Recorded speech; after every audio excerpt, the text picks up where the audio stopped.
ఇక ఈరోజు ప్రధాన వార్తలు చూసినట్టయితే రంగారెడ్డి జిల్లా కడ్తాల్ మండలంలో ఈరోజు మాజీ మంత్రులు హరీష్ రావుతో పాటు సబితా ఇంద్రారెడ్డి, మాజీ ఎమ్మెల్యే జైపాల్ యాదవ్తో పాటు ఎమ్మెల్సీ నవీన్ రెడ్డి పర్యటించారు.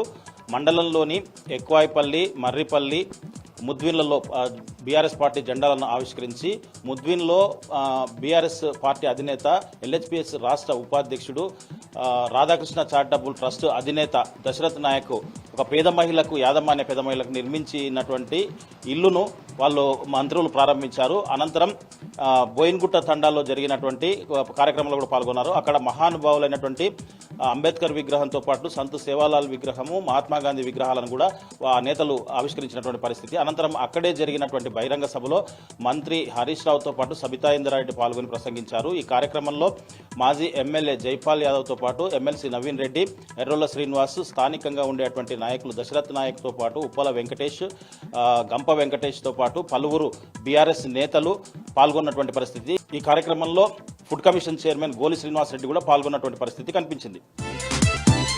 మరొక వార్త చూసినట్టయితే నాగర్ కర్నూలు జిల్లా కలెక్టరేట్కు ఒక మెసేజ్ రావడంతో దాంతో కలెక్టరేట్ అంతా కూడా కలకలం రేగినట్టయింది. దీనికి సంబంధించి ఒక 2-3 గంటల్లో కలెక్టరేట్ను పేల్చేస్తామని చెప్పేసి ఒక అన్నోన్ మెసేజ్ రావడంతో అధికారులంతా కూడా అప్రమత్తమయ్యారు. ఈ విషయం తెలుసుకున్నటువంటి పోలీసులు హుటాహుటిన కలెక్టరేట్ తనిఖీకి వచ్చినటువంటి సందర్భం కనిపించింది. దీనికి సంబంధించి బాంబు స్క్వాడ్తో పాటు డాగ్ స్క్వాడ్లతో కూడా పూర్తి స్థాయిలో క్షుణ్ణంగా పరిశీలించి ఆ తర్వాత ఇక్కడ ఏమి అలాంటిది ఏం లేదని చెప్పడంతో ఆ మెసేజ్ పూర్తిగా చదవడంతో పైన హిందూ పేరు ఉండడం, కిందనేమో అల్లా అక్బర్ అని ఉండడంతో ఇదంతా కూడా ఫేక్ మెసేజ్ అని చెప్పేసి ఒక నిర్ధారణకు వచ్చినటువంటి పరిస్థితి. ఎవరో ఆకతాయి చేసినటువంటి పనికి ఉన్న ఫలంగా ఒక్కసారిగా అధికారులంతా కూడా అప్రమత్తం కావడంతో నాగర్ కర్నూలు జిల్లా వ్యాప్తంగా కూడా ఈ వార్త సంచలనంగా వ్యాపించిందని చెప్పవచ్చు.